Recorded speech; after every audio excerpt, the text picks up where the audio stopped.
Les saludo calurosamente, amigos, hermanos y ministros, en el nombre de nuestro Señor Jesucristo. Razones por la cual debemos ser santos. Jeremías capítulo 31, el versículo 3 dice: Jehová se manifestó a mí hace ya mucho tiempo, diciendo: con amor eterno te he amado, por tanto te prolongué mi misericordia. Un amor inacabable, un amor interminable, un amor que no tiene límites, es el amor de Dios. Por amor debemos ser recíprocos en relación al amor de Dios. En Romanos, el capítulo 5, el versículo 5 dice: y la esperanza no avergüenza, porque el amor de Dios ha sido derramado en nuestros corazones por el Espíritu Santo que nos fue dado. El amor de Dios, ese amor inacabable de Dios, ha sido derramado en nuestros corazones, dice claramente, por medio del que mora, del que habita en nuestra vida, que es el Espíritu Santo. ¿Cómo no amar al que tanto nos amó sin nosotros haberle amado? ¿Cómo no amar y buscar al que nos buscó primero? En esto consiste el amor, no en que nosotros hayamos amado a Dios, sino en que Él nos amó a nosotros y envió a su Hijo en propiciación por nuestros pecados, según lo registrado ahí en Primera de Juan. Nos dice el capítulo 4, el versículo 10: en esto consiste el amor, no en que nosotros hayamos amado a Dios, sino en que Él nos amó a nosotros y envió a su Hijo en propiciación por nuestros pecados. Jesús dijo: si me amáis, guardad mis mandamientos. Hay condiciones y demostración de cómo nosotros realmente amamos a Dios: guardando, obedeciendo sus mandamientos. La más grande expresión del amor de Dios está en que no escatimó a su propio Hijo para enviarlo a morir por nosotros. Una demostración grande de amor para la humanidad. El término escatimar tiene que ver con ponerlo en balanza a ver quién pesa más. Pablo, por inspiración del Espíritu Santo, entendió lo recíproco del amor de Dios que debe estar en nosotros y que dichos efectos nos conducen a una vida de santidad, según lo vemos ahí en Romanos, el capítulo 8, el versículo 35 al 37, cuando dice: ¿quién nos separará del amor de Cristo? Tribulación o angustia o persecución o hambre, desnudez o peligro o espada, como está escrito: por causa de ti somos muertos todo el tiempo. Somos contados como ovejas de matadero. Antes, en todas estas cosas somos más que vencedores por medio de aquel que nos amó. Por lo cual estoy seguro de que ni la muerte, ni la vida, ni ángeles, ni principados, ni potestades, ni lo presente, ni lo porvenir, ni lo alto, ni lo profundo, ni ninguna otra cosa creada nos podrá separar del amor de Dios que es en Cristo Jesús, Señor nuestro. ¿Ve? Y también ahí en Primera de Juan, también nos está presentando en el capítulo 4, el versículo 16, cuando dice: y nosotros hemos conocido y creído el amor que Dios tiene para con nosotros. Dios es amor, y el que permanece en amor permanece en Dios y Dios en él. Es una demostración que debe ser recíproca. Permanecer en Dios, porque Dios siempre está ahí. Jesús dijo: si me amáis, guardad mis mandamientos. Alguien dijo en relación al amor: ama a Dios con tu corazón y con todas tus fuerzas, y luego a lo que quieras. Alguien dijo así, pero aquí no es amar a Dios y hacer lo que yo quiera, porque eso es contradictorio. Es amarlo y hacer lo que Él quiere. Si tú amas a Dios, vas a ser selecto en la libertad que te dio para vivir, en hacer las cosas que le agradan a Dios y aborrecer el pecado como Él lo aborrece. Ahora bien, por honra, cuando decimos de que se ama a Dios y se honra, eso es darle el valor, el respeto y consideración a las cosas tal como se las merece en relación a Dios y al creyente. Honrar es la más grande actitud de expresión, de adoración y vida que damos a nuestro Creador con todo nuestro ser, sin quedar, y en este caso sin que quede reserva alguna y que dicha entrega va acorde a qué, a sus principios, su naturaleza, sus demandas, sus preceptos, sus designios, su voluntad absoluta. El honrar a Dios es algo propio y voluntario que emana del creyente, o sea, de una manera sumisa, sin imposición, sin intimidación y sin que haya el control. Es algo que está en su más grande deseo de mostrar la vida de Dios ante un mundo lleno de perversidad y lujuria. Pablo le escribe a Timoteo y le dice que de nosotros depende el que seamos un vaso de honra o un vaso de deshonra para Dios ante un mundo que nos rodea. En, en primera, perdón, en segunda de Timoteo, el capítulo 2, el versículo del 20 al 22, dice, pero en una casa grande no solamente hay utensilios de oro y de plata, sino también de madera y de barro, unos para usos honrosos y otros para usos viles. Así que si alguno se limpia de estas cosas, será instrumento para honra, santificado, útil al Señor y dispuesto para toda buena obra. Huye también de las pasiones juveniles y sigue la justicia, la fe, el amor y la paz con los que de corazón limpio invocan al Señor. El término vil que Pablo presenta en el pasaje fue agenes en griego, que indica de baja estima, lo que carece de reputación, aquello de carencia de fama, no siendo tenido en cuenta para los ojos del mundo. Por otra parte, el término pasiones que menciona el apóstol en la carta es epitimia, lo cual indica concupiscencia desenfrenada, que en ese caso está relacionado a lo malo, propio a la codicia, deseos desenfrenados. En el principio de correspondencia, Dios está dispuesto a honrar a los que lo honran.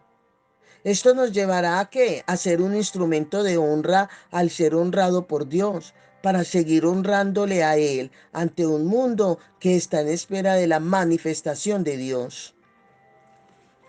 También la palabra nos está mostrando en Primera de Samuel, el capítulo 2 el versículo 30 cuando dice, por tanto, Jehová, el Dios de Israel, dice, yo había dicho que tu casa y la casa de tu padre andarían delante de mí perpetuamente, mas ahora ha dicho Jehová, nunca yo tal haga, porque yo honraré a los que me honran y los que me desprecian serán tenidos en poco. Aquí el Señor hablándole al sacerdote Elí con respecto a la no corrección que él hace, la no corrección que deja de hacer a sus hijos. No fueron corregidos ni disciplinados, sino que se manejó una autoridad permisiva de parte del sacerdote Elí y Dios termina dándole a saber que las promesas que le había dado a conocer,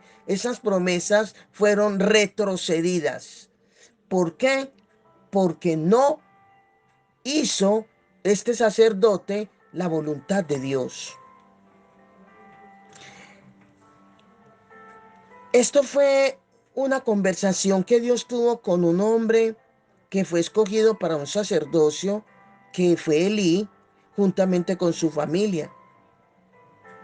Ahora bien, a, en cuanto a las razones de la cual debemos ser santos, no solamente por honra, sino también por agradecimiento. El ser carente de aprecio se conoce como un tipo de ingratitud. Esto se refleja cuando no tenemos cuidado de nuestra vida en el uso vil que le damos, sumergiéndonos deliberadamente en el pecado. La iglesia está llena de gente ingrata, como aquellos 10 leprosos que fueron sanados por Jesús y solo uno se regresa a darle gracias.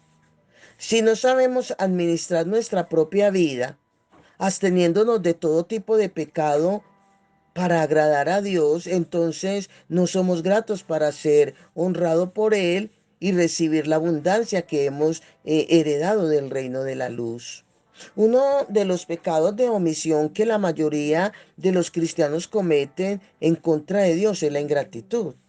El término que aparece en las escrituras para hacer referencia al ente que está envuelto en este pecado es ingrato, del griego acaristo, que indica desagradecido, carente de aprecio.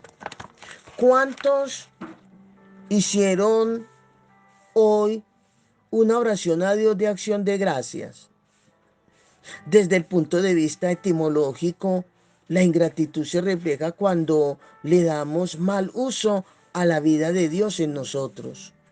La ingratitud está en no entender que la vida que mora en nosotros tiene y tuvo un costo muy alto.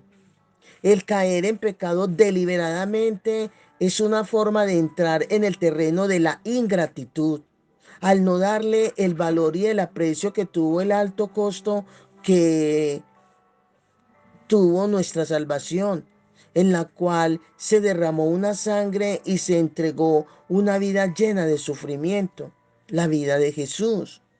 La vivencia en lo que hemos aprendido, en los principios de Dios, es un factor muy determinante para conducir a otros a la perfección y a la consolidación. Los apóstoles instaron mucho acerca de la vida intachable en la que nos debemos conducir para apacentar la grey de Dios. Es de suma importancia, amigos, hermanos y ministros, en el sistema del reino de Dios, el ser perfeccionados para mantenernos en el propósito de Dios y ser promovido en él. Pablo dijo a Timoteo, procura, en otras palabras, esfuérzate, persiste, con diligencia, presentarte ante Dios aprobado como obrero que no tiene de qué avergonzarse, que usa bien la palabra de verdad, según segunda de Timoteo 2:15.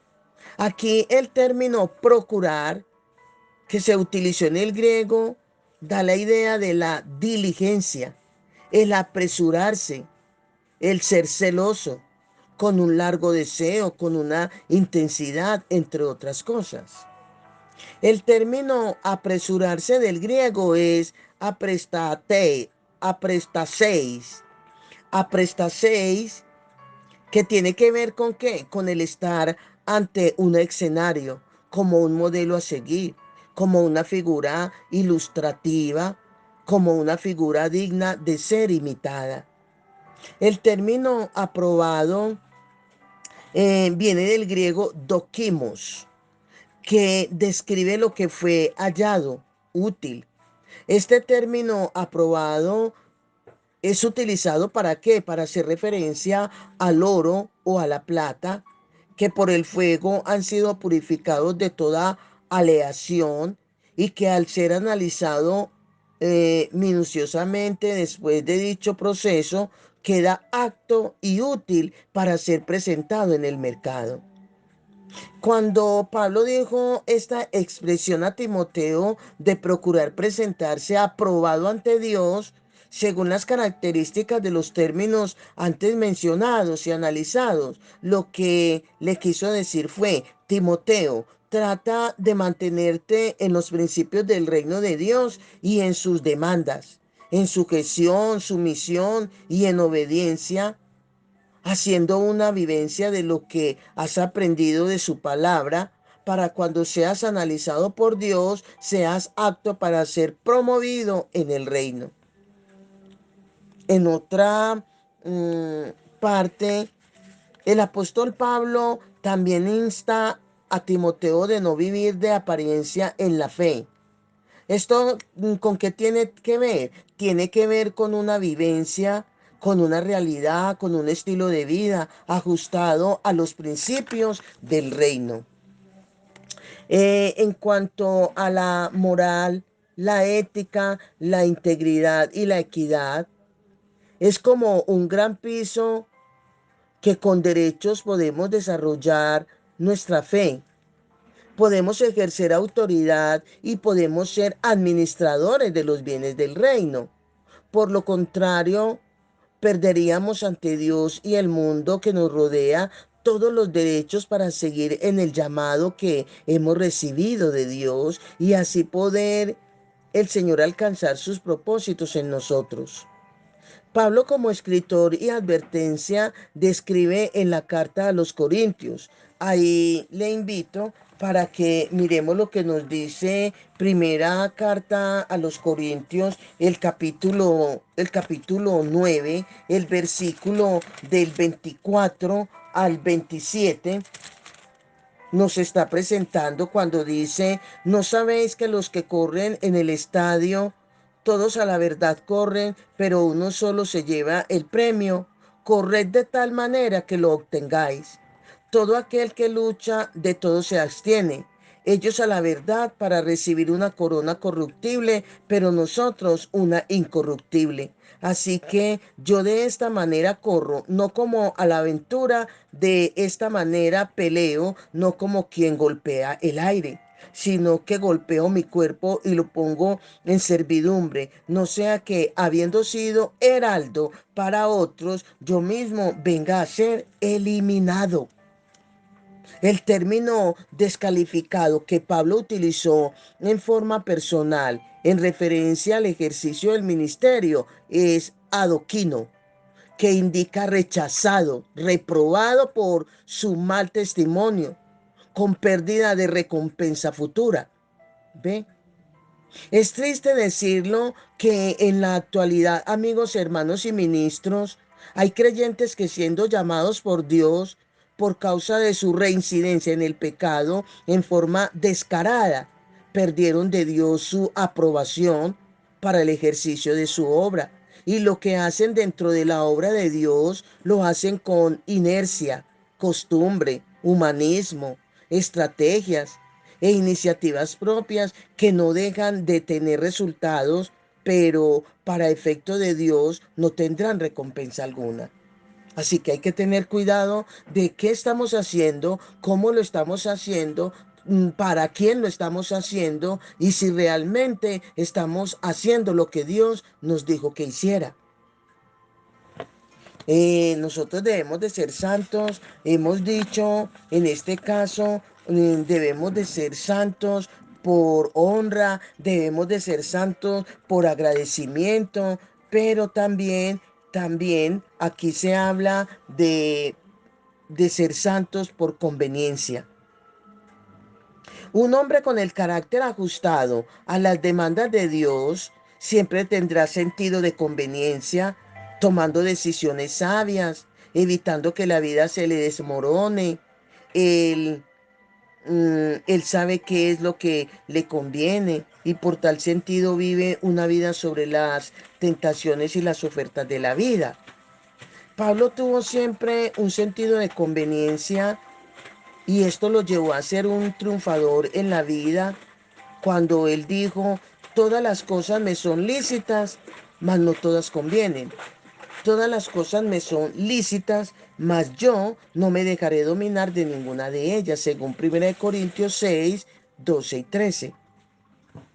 En 1 Corintios el capítulo 10, el versículo 23, dice, todo me es lícito, pero no todo conviene. Todo me es lícito, pero no todo edifica. No todo edifica, no todo forma, no todo construye, no todo beneficia, no todo realmente vale la pena. Aquí Pablo vuelve a repetir, todo me es lícito, pero no todo conviene. Aquí vemos el caso del rey David. Tuvo sentido de conveniencia después de la caída que tuvo con Betsabé, que todas las tentaciones que venían a él para desviarlo del propósito de Dios no le eran favorables. Por tanto, rechazó todas esas cosas ministrando al alma por un espíritu convencido de la verdad.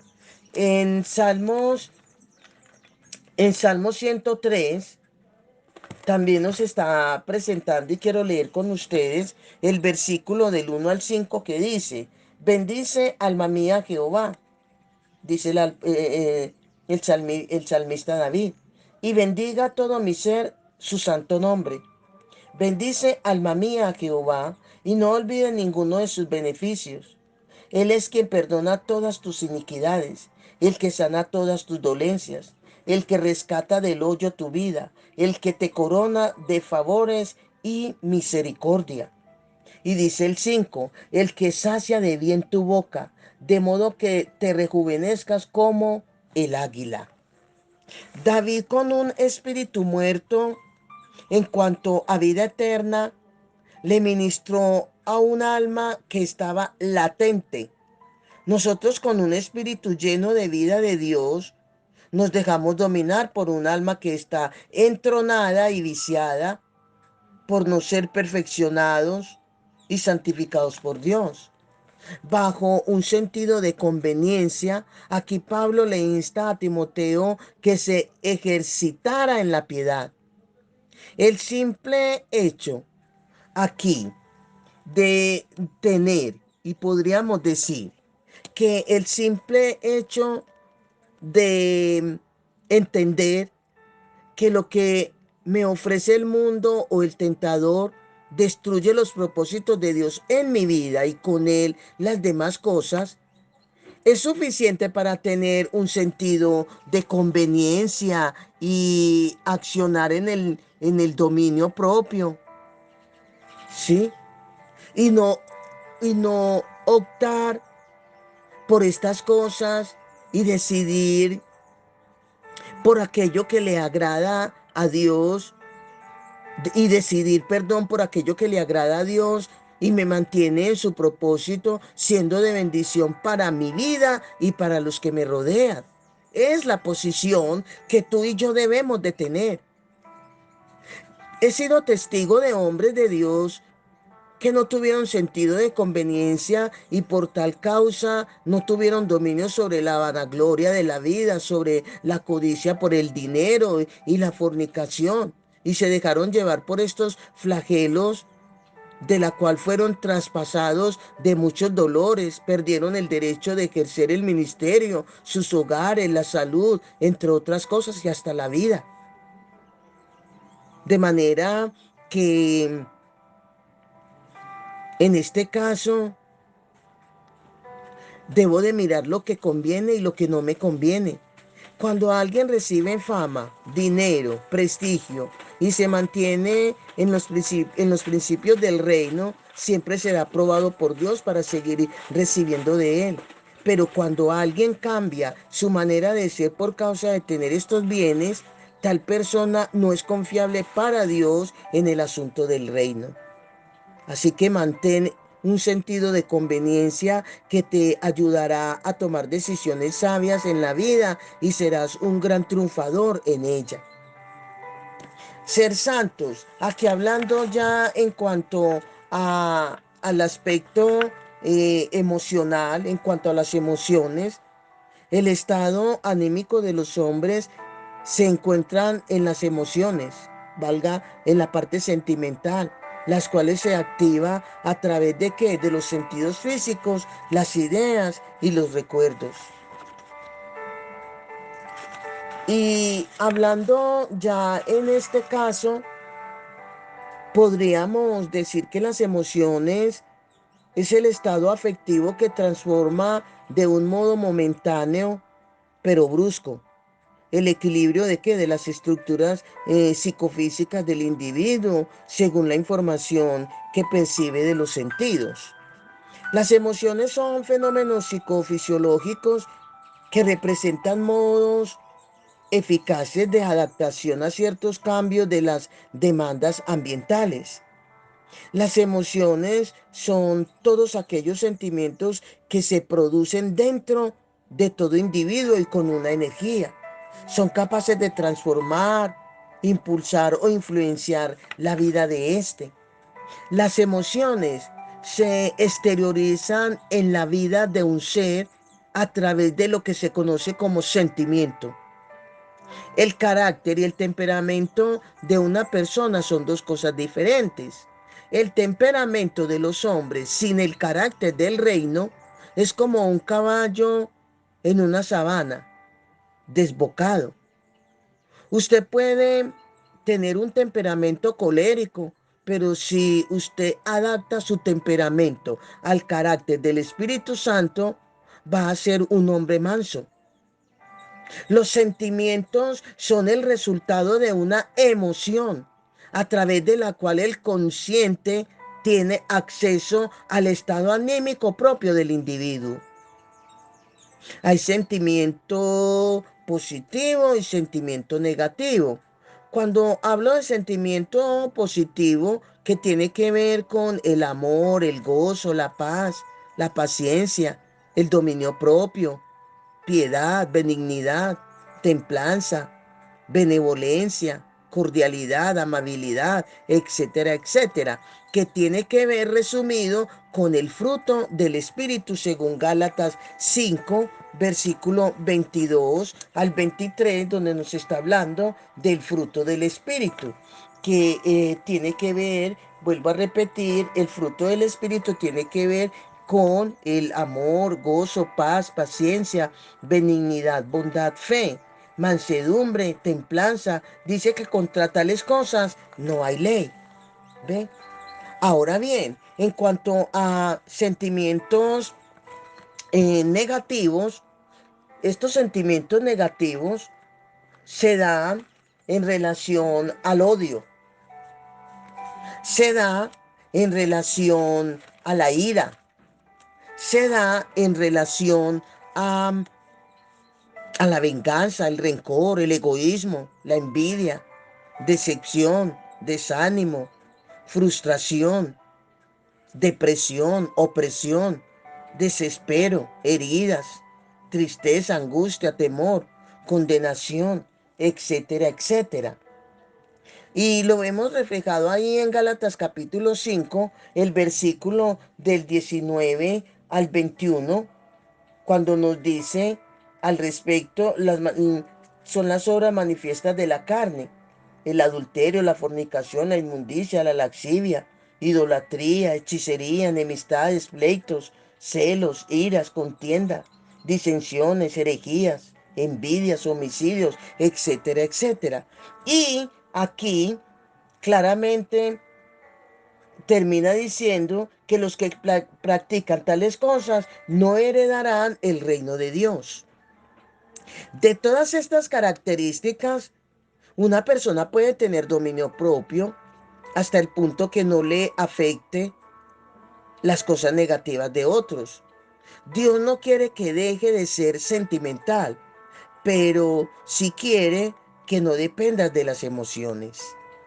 El trabajo de Dios es lograr renovar la mente, o el trabajo del Espíritu Santo es lograr renovar la mente del ser, llevándolo a la mente del Espíritu, a pensar como el Espíritu, quebrantar su voluntad para que haya una total dependencia hacia Él y canalizar las emociones para que haya una manifestación plena del carácter de Dios. Nunca olvides esta verdad.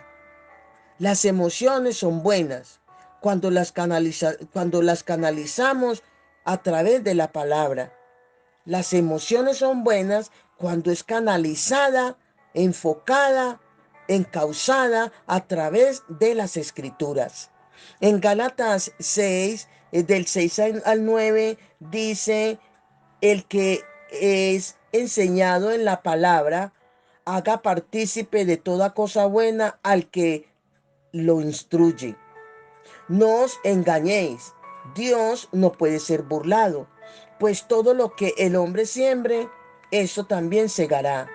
Porque el que siembra para su carne, de la carne segará corrupción o recogerá corrupción, mas el que siembra para el espíritu, del espíritu segará vida eterna.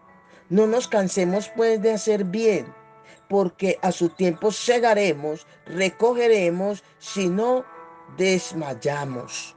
Si no desmayamos. Un hombre espiritual se identifica. ¿Cómo se identifica o cómo usted conoce o cómo usted mismo se da cuenta que es espiritual? Porque se identifica con tener el fruto o el carácter del Espíritu Santo en su estilo de vida. Ser ejemplo en palabra, fe, conducta y pureza. El temperamento. En cuanto al temperamento, podría decir que es algo biológico en el hombre. El día que descuidemos el carácter de Dios en nuestra vida, el temperamento va a reducir, se va a mostrar. O sea, sale a surgir la vieja naturaleza, sale a flote. Tenga en cuenta que todas las demandas de Dios son hechos cumplidos en Él y posibles para el hombre, por lo que Dios nunca podrá demandar algo en ti que no puedas alcanzar.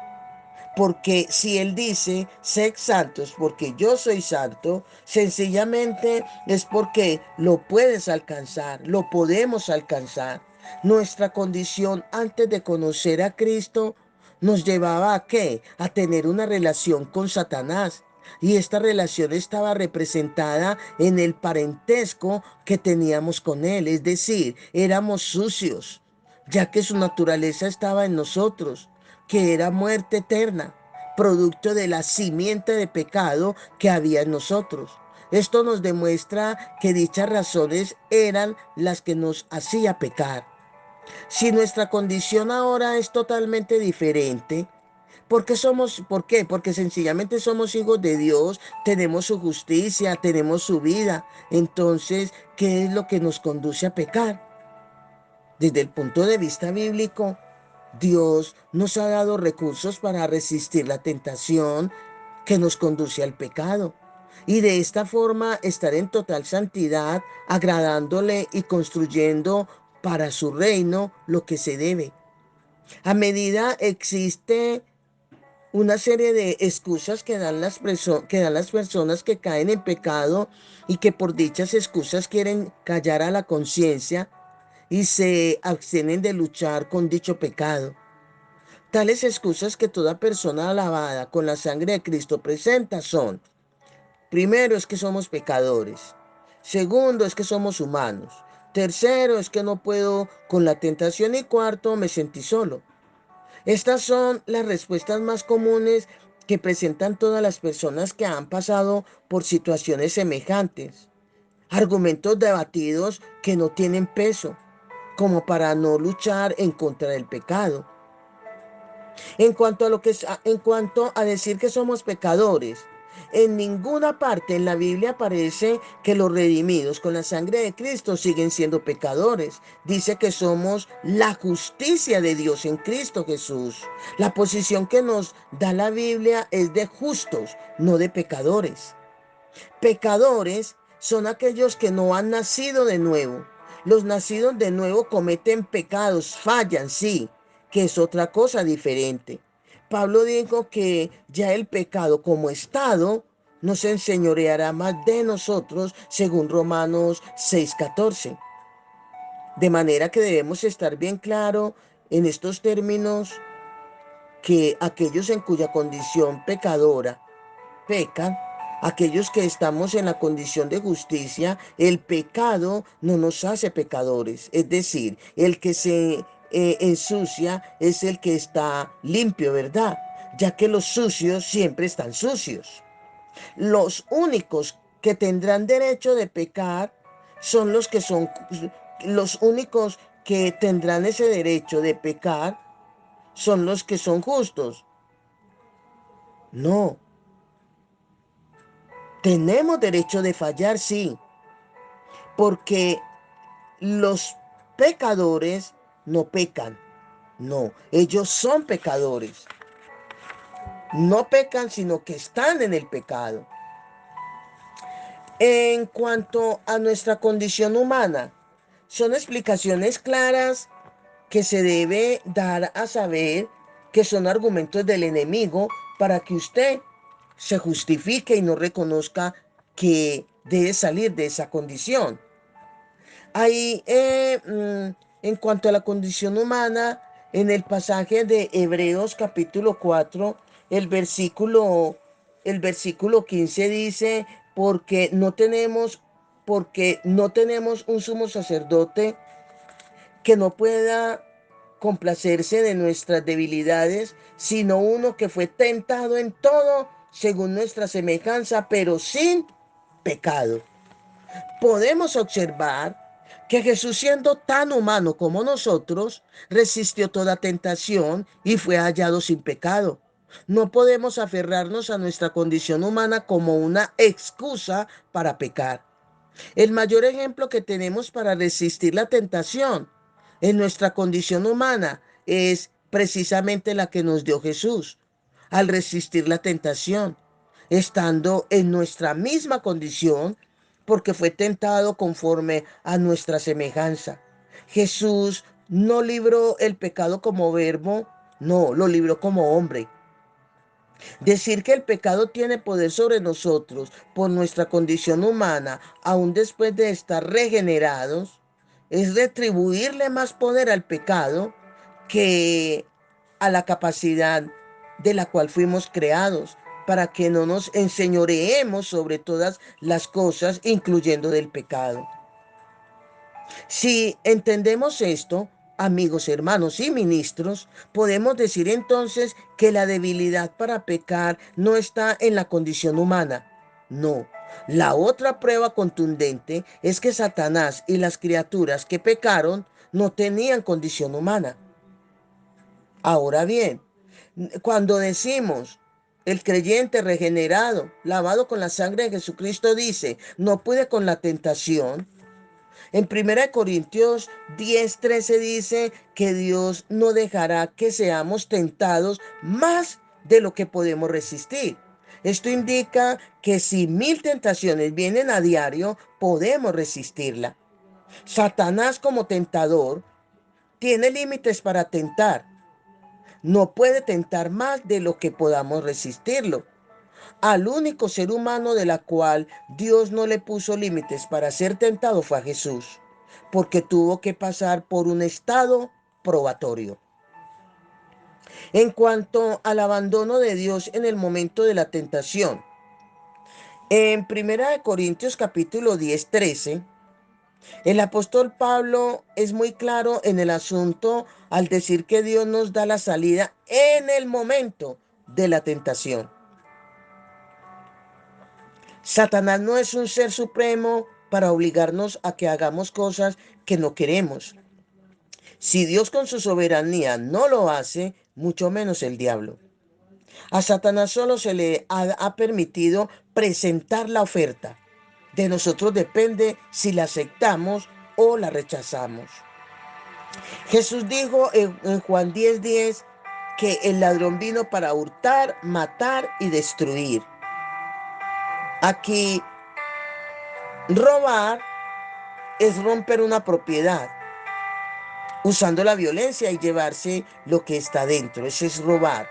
Pero hurtar es en cuanto tú no tienes que usar la violencia, sino que te dan una confianza y te llevan lo que hay dentro.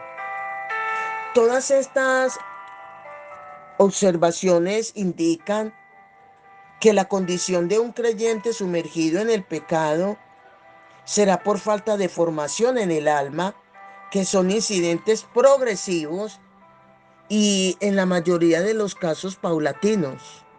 Dichos incidentes tienen que ver con la renovación de la mente, quebrantando, o tiene que ver con la renovación de la mente y de esta manera el quebrantamiento de la voluntad y la canalización de las emociones.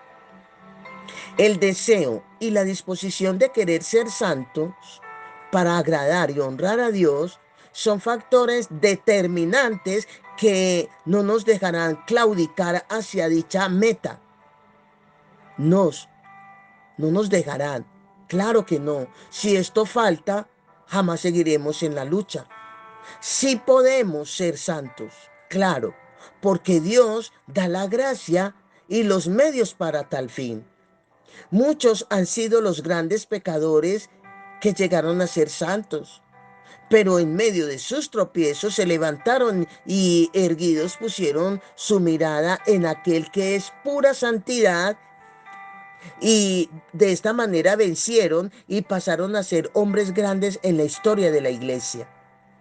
Nunca nos desanimemos ni nos resignemos al pecado. Nunca olvides a aquel que dijo, porque 7 veces cae el justo y vuelve a levantarse, según Proverbios 24:16. Este es el carácter de Dios, perdonarnos el pecado, no importando las veces que lo hagamos, ni el tipo de pecado que cometamos, aunque los daños que se den por el pecado en algunas veces son irreversibles, el perdón lo tenemos seguros.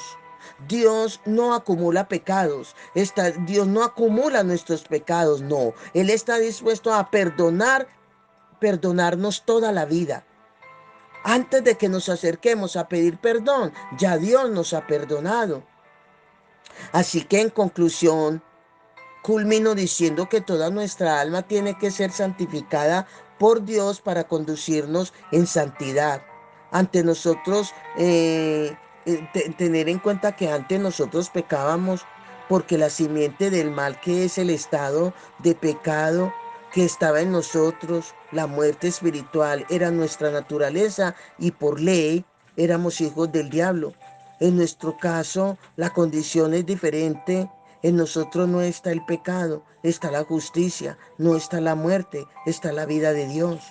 La causa de nuestro pecado es por no tener un alma santificada y por eso es necesario que Dios pueda renovar la mente, quebrantar la voluntad y tomar las emociones del hombre. ¿Para qué? Para llevarlo a una vida total y plena de santidad. Amén. Bendiciones, bendiciones.